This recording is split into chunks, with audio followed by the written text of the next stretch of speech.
Y bueno, compañeros, ya vamos a finalizar esta parte. Espero que sea de su agrado. Espero que le estén aprendiendo de todo esto, chicos. Chicas, también. Espero que estén aprendiendo mucho. Entonces, a eso me refiero, ¿de acuerdo? Vamos a hacer lo siguiente. Lo siguiente es esto. Entonces, el pequeño y la pequeña descubren que su cuerpo les puede transmitir ¿qué? Placer, sí, sí. Y no es algo que nosotros tengamos que ver como algo malo. ¿Por qué? Porque en realidad no es algo malo, ¿no? Para nada, es algo natural. Es algo natural, ¿de acuerdo? En el sentido de que, fíjense lo que pasa en la infancia. Hay casos de mamás, de papás o de cuidadores, como a veces una tía, una abuela, etcétera, que cuando ve que el niño empieza a tocar sus partes, su genital, su pene o sus testículos, o la niña empieza a explorar su cuerpo, los amenazan. Y sí hay casos, documentados de personas a las que les hicieron eso, ¿Qué les dicen? Es que aguas porque te van a salir pelos en la mano. Y como te van a salir pelos en la mano, entonces la gente se va a dar cuenta, de que tú te tocaste. Pero fíjense cómo ya ahí hay un contenido psicológico detrás de todo esto que esa persona le está inculcando a ese ser humano, ¿no? O sea, en primer lugar, podríamos decir, fíjense como psicoanalistas, podríamos decir, ¿qué es lo que le mueve a esta persona, a este, vamos a decirlo, educador o mal educador, a amenazar al chico, o a la chica, de que le van a salir pelos en la mano, ¿no? O sea, ¿qué hay dentro de esa persona, que lo conduce a ser así? ¿Mm? Es un ejemplo, ¿no? Otro ejemplo. Hay quien hace lo siguiente. Lo siguiente sería, el niño empieza a tocarse y lo amenazan de que se le va a secar su pene. Fíjense nada más. Y no es algo que yo creo, bueno, les voy a ser sinceros, yo no he estado en la vida de todos, obviamente, como para saber exactamente, si se los dijeron o no se los dijeron, pero yo sí he tenido oportunidad de ver, que hacen algunas personas ese tipo de comentarios. Entonces, obviamente que yo no estoy de acuerdo con eso, ¿no? No, al contrario, la educación tiene que ser diferente, ¿de acuerdo?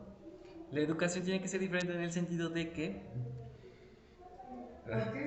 tiene que ser diferente en el sentido de que le tienes que decir, mira, no está mal, que tú toques tu cuerpo. Sin embargo, no puedes hacerlo. Es como con los adolescentes, ¿no? Como con los adolescentes, ¿de acuerdo? Le tienes que decir, no está mal que tú toques tu cuerpo. ¿Por qué? Porque tu cuerpo está hecho para experimentar ese tipo de sensaciones, ¿de acuerdo? Lo que sucede es de que tú tienes que tener cierta privacidad en tu vida, ¿de acuerdo? Y no puedes estar haciendo esas cosas necesariamente al mismo tiempo en el que ocurren otras situaciones. ¿Por qué? Porque hay momentos en la vida en los que es posible hacer esas cosas, y hay otros momentos en la vida en las que tienes que postergar un poco esas cuestiones. Entonces decimos, bueno, es interesante, ¿no? ¿De acuerdo? Entonces, estos contenidos que se le empiezan a poner al niño y a la niña es importante, ¿de acuerdo? Pero más importante son las conclusiones, porque aunque usted no lo crea, los niños también sacan conclusiones de las cosas. Que porque mamá y papá se pelearon, ¿por qué se pelearon? ¿Usted cree que los niños son tontos? Pues no, se lo juro que los niños no son tontos, A los niños muchas veces los subestiman, ¿sí? Sí, los subestiman, pero no son tontos, Se dan cuenta de las cosas y a veces hasta más rápido que uno. A veces sí hay que dices, ay, ya sí se dan cuenta, Inclusive más rápido. Bueno, entonces decimos, ¿qué va a pasar? Lo que sucede entonces es que las conclusiones que los niños sacan son importantes porque ya se están dando ellos mismos respuestas a las cosas que muchas veces no le pueden preguntar a papá y a mamá. Ay, ay, ay, ay, ay, ¿cómo? Ajá. Fíjense, ya hay otras cuestiones de por medio. Cuando el niño nace, crece, ajá, se va reproduciendo, ajá, va adquiriendo experiencias y hay cosas, ajá, que dice, prefiero callar. Fíjense nada más, o sea, ya hay conclusiones que sacan, que ellos mismos sacan sus conclusiones, ajá, y dicen, mejor no le digo a mi mamá o mejor no le digo a mi papá. ¿Por qué? Porque no sé, fíjate, ahí está la respuesta, ¿eh? No sé por qué, pero mejor no le digo. Y ese no sé, fíjese, ya estamos aquí planteando otra cuestión. Ya estamos planteando la cuestión de lo inconsciente en el sentido de no saber. Eso, de que dice, es que, híjole, ¿le digo a mi mamá? No, mejor no le digo, mejor, o le digo a mi papá, o le pregunto esto a mi papá, o le pregunto aquello a mi mamá. No, mejor no. Y hay veces que les preguntas al niño, ¿y por qué no me dijiste? ¿Y qué te dicen? No sé. No sé por qué no te dije. No sé por qué no te dije. Pero detrás de ese no sé, ajá, ya hay algo, ajá, que te dice, en ese no saber, ajá, ya hay algo de lo inconsciente, ¿de acuerdo? O sea, yo no sé por qué, ajá, no te lo dije, ajá, o yo no sé por qué no quise decírtelo, ahí está. Yo no sé por qué no quise decírtelo, ajá, pero no quise hacerlo. No quise hacerlo. Y esa es la parte de lo inconsciente. O sea, el sujeto sabe que hay algo ahí, pero no sabe qué es. Simplemente sabe que no lo quiere hacer, que no lo quiere decir. Y eso es lo inconsciente. O sea, ese ya es como, vamos a decirlo así, como si fuera una especie de enramado, ¿no? De enramado, de ramas, ajá, que en primera instancia le dan una respuesta al sujeto. Le dan una respuesta al sujeto y le dice, di que no sabes. Y a veces efectivamente así es, ¿eh? O sea, a veces el sujeto dice, no sé por qué, pero no te quise decir. Porque algo dentro de mí, ajá, que me es inconsciente, o sea, que yo no sé, ajá, me dijo, no le digas. Y a veces sin pensar las cosas, ¿eh? A veces sin pensar las cosas, ya tienes una respuesta. Entonces ahí hay algo inconsciente, ajá, vamos a decirlo, un mecanismo, un conjunto de factores, ajá, que se involucran, ajá, y que dicen, mejor no le digo. Y no te la piensas tanto, ¿eh? O sea, a veces es así de volada, ¿no? O sea, dices, mejor no le digo, ¿por qué? Porque no sé. Simplemente algo en mí me dijo, no le digas. ¿De acuerdo? Y esa parte que, vamos a decirlo, ya está ahí, existiendo, ya es una guía. Ya es una guía que te dice, no sé. Y en el no saber es ocultar esa parte, ¿de acuerdo? ¿A qué? A la conciencia. ¿Por qué? Porque yo soy consciente, ajá, de lo que pienso. Yo soy consciente de lo que expreso. A veces sí somos conscientes de lo que expresamos, ¿sí? Ok. Bueno, pero otras veces se nos sale decir no sé. Y ese no sé ya es una motivación, ajá, inconsciente. Es decir, no sabemos por qué, pero ahí está. ¿Y existe? Sí, sí existe. Y muchas veces pueden decir, es que es mi sexto sentido el que me dice, ¿sabes qué? Mejor ahórrate todo eso, ajá, y no lo hagas. O sea, es como una especie de maestro, sí, que nos dice, ¿sabes qué? Cállalo, no lo digas. Así. Ahora bien, esta noción de lo inconsciente, ajá, viene, ajá, a tomar importancia en el psicoanálisis. ¿Por qué? Vamos a ver por qué. Se los voy a decir de una forma muy general, pero amplia. Amplia, pues también es lo mismo. Pero van a ver por qué les digo este aparente pleonasmo. Fíjense lo que les estoy diciendo. Ay, mis tesoros, mis tesoros, mis tesoros. Este aparente pleonasmo que les estoy planteando, que es un ejemplo general, pero amplio. ¿Es un pleonasmo? ¿Suena a pleonasmo? Sí, pero van a ver por qué. A ver, ahí les va.